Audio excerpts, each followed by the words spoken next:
À tous, permettez-moi de saluer tout particulièrement notre haut-commissaire à l'inclusion dans l'emploi et à l'engagement des entreprises, cher Thibault, et merci pour tes paroles et merci pour ton dynamisme.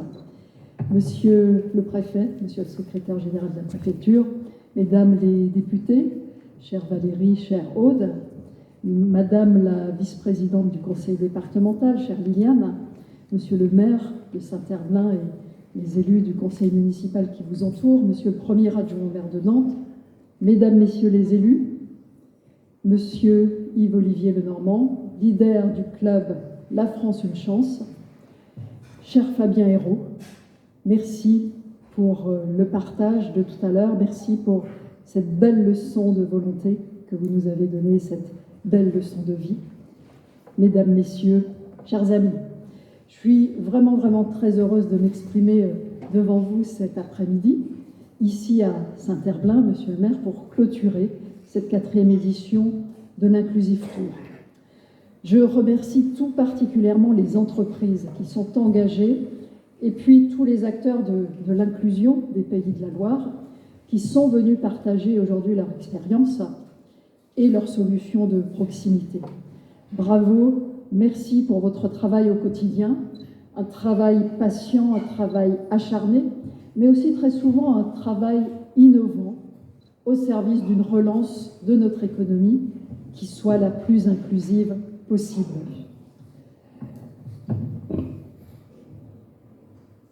Ce que je voudrais vous partager cet après-midi, en tant que ministre délégué chargé de l'insertion, c'est tout d'abord ma joie.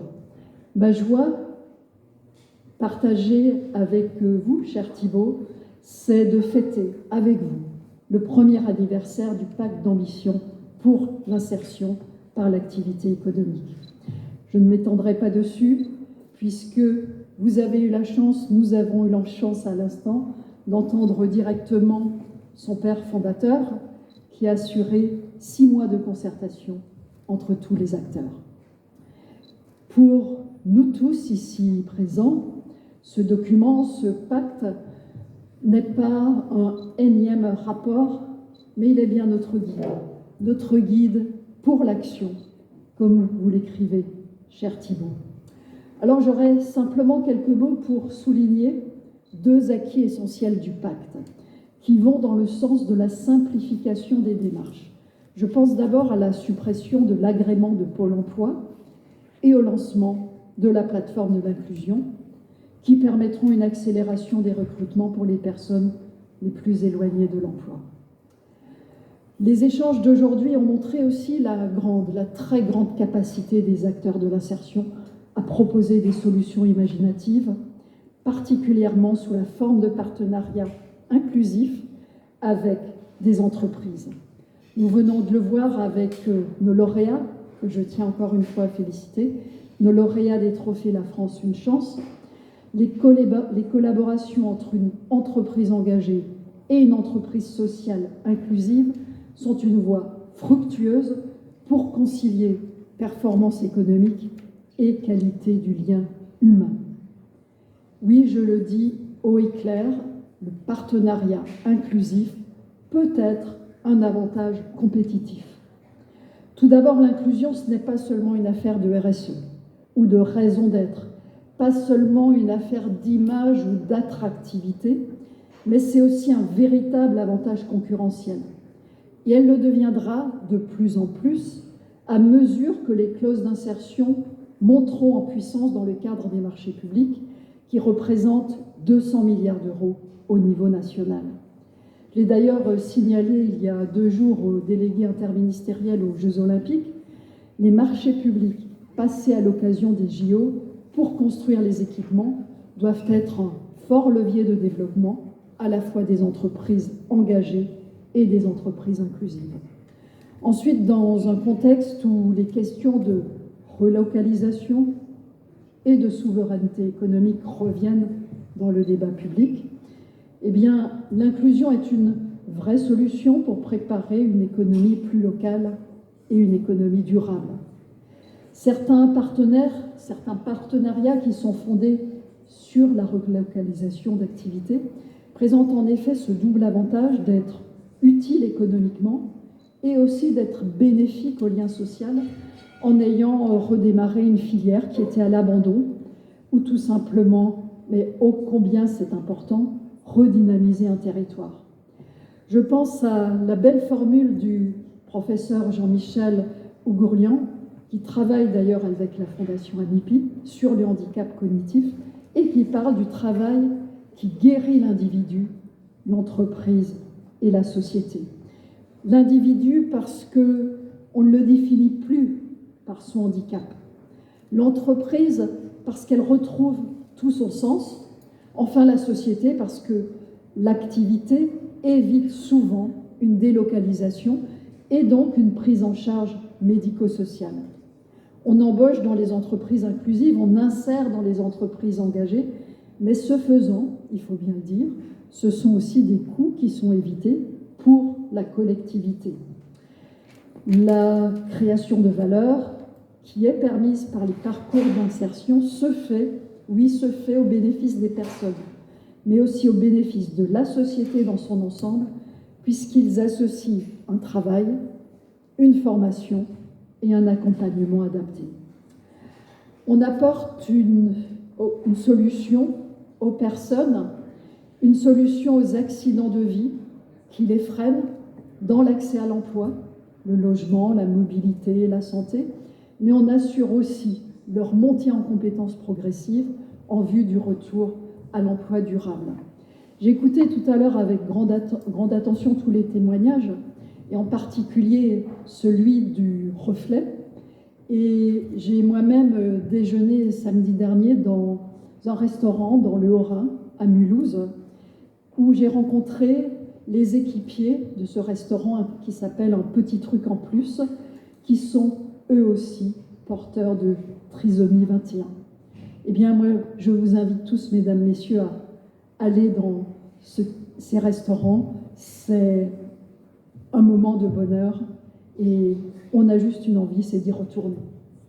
Enfin, mesdames, messieurs, l'inclusion, c'est aussi une solution au problème de recrutement des entreprises en tension dans les divers secteurs des métiers de la bouche, de la logistique, du recyclage et aussi du développement durable. Aussi, comme je l'ai dit la semaine dernière à l'ensemble des commissaires à la prévention et à la lutte contre la pauvreté, je compte m'appuyer sur la mobilisation de tous les acteurs, y compris des entreprises engagées. Car ce n'est qu'ensemble que nous allons pouvoir réussir. Mon objectif, mesdames, messieurs, c'est de tout faire pour promouvoir le développement du secteur de l'insertion par l'activité économique. C'est la raison pour laquelle j'ai annoncé un dispositif de soutien exceptionnel de 300 millions d'euros en faveur des structures d'insertion par l'activité économique et des entreprises adaptées. Il nous est en effet apparu vital, je dis bien vital, de soutenir le secteur des entreprises sociales et inclusives.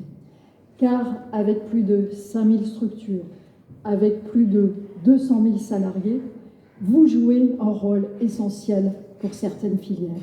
Je pense à des secteurs aussi variés que l'aide à domicile pour les personnes âgées, le recyclage des déchets ménagers ou encore l'aide alimentaire. Vous le savez, nous faisons tout collectivement pour limiter les conséquences de la crise et pour préserver l'emploi. Dans le même temps, nous devons tout faire pour aider les personnes les plus fragiles à s'insérer dans l'emploi. Ce dispositif de 300 millions d'euros fera que davantage de personnes pourront continuer à sortir des parcours d'insertion avec un emploi durable. Parce que d'abord, il va permettre de répondre à l'impact de la crise en couvrant les pertes d'exploitation de ce secteur. Et puis ensuite, il va permettre de préserver et de développer les objectifs des entreprises sociales inclusives en les aidant, en vous aidant à construire, à conduire votre transformation. Enfin, ce plan permet que les entreprises inclusives qui agissent comme co-traitants ou comme sous-traitants soient les plus qualitatives et les plus compétitives possibles pour toujours mieux servir les entreprises engagées qui recourent à leurs services. Au fond, mesdames, messieurs, œuvrer au développement du secteur, c'est vous donner les moyens d'avoir les meilleurs matériels, les meilleures compétences. En un mot, vous considérez comme un acteur économique à part entière. C'est cela, toute l'ambition de ce dispositif. Alors, dans les mois qui viennent, nous allons aussi avancer sur la formalisation du service public de l'insertion dans l'emploi, le SPIE, et la conduite de la proposition de loi relative à l'inclusion. Ce nouveau service va coordonner l'ensemble des acteurs et va apporter rapidement de la lisibilité pour les personnes en insertion. Pour elle, le SPIE fera en sorte d'unifier les interlocuteurs pour que les parcours des personnes soient enfin simplifiés. Et puis, dans le même temps, l'Assemblée nationale va examiner à partir de la semaine prochaine une proposition de loi issue de la majorité, co-signée par 220 députés. Ce sera le premier texte étudié par le Parlement à la reprise. Cela dit tout l'intérêt de l'insertion. Et surtout, cela dit tout l'intérêt et tout le besoin de légiférer pour renforcer notre action. L'objectif est bien celui qui nous réunit aujourd'hui. Créer de l'emploi, soutenir la croissance du secteur des entreprises inclusives, accompagner le retour vers l'emploi de ceux qui en sont le plus éloignés. Ces personnes que l'on dit éloignées, mais qui le sont surtout, vous le savez bien, des circuits classiques, des circuits académiques, des circuits administratifs, elles sont ces personnes de véritables gisements de compétences et de qualités individuelles. Alors que vous soyez entreprise engagée du secteur classique ou bien entreprise sociale inclusive du secteur de l'insertion, vous avez un rôle extraordinairement important de mobilisation et d'inspiration aux côtés de l'État et aux côtés des collectivités. Certes, notre secteur est riche et peut parfois ressembler à un puzzle. C'est notre mission à nous de l'unifier, mais il est déjà uni dans une conviction qui est partagée. Chacune doit pouvoir trouver sa place dans la société. Car il n'y a pas un seul modèle de réussite. Le travail est un facteur d'émancipation qui doit être accessible à tous. Eh bien, nous devons construire des solutions. Nous devons construire des solutions à partir des potentiels, à partir des envies, à partir des talents de chacun. Il y en va de la responsabilité sociale des chefs d'entreprise.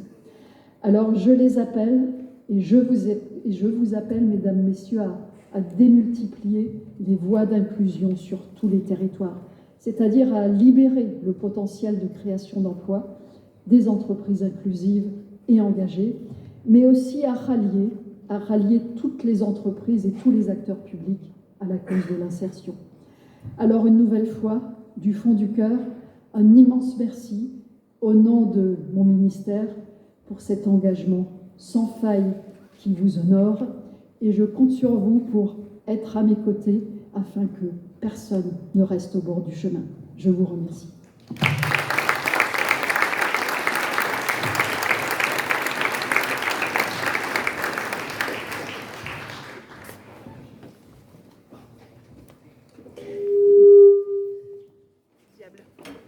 Merci à tous pour votre participation à cette journée. Merci beaucoup, Madame la Ministre, Monsieur le Haut-Commissaire.